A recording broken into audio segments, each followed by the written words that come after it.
in una palazzina popolare di Créteil, la cittadina di merda alle porte di Parigi dove sono nata. A pochi anni avevo già capito che a volte la vita, com'è, è davvero poco significante. E certe volte, per non ammazzarsi, si tratta solo di crearsi una finzione.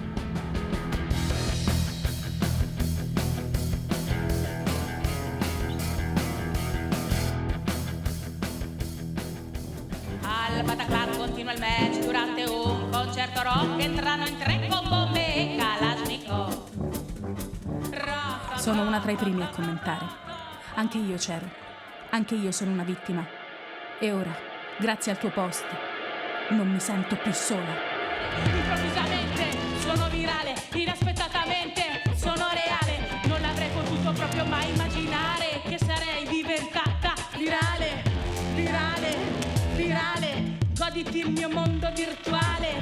I miei Pokémon sono proprio male. Dai, segui anche tu il mio canale. Che ogni volta che ho una para divento ancora più cazzara.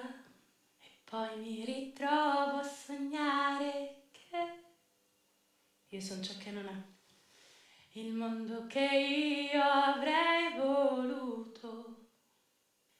Chissà chi me l'ha fottuto.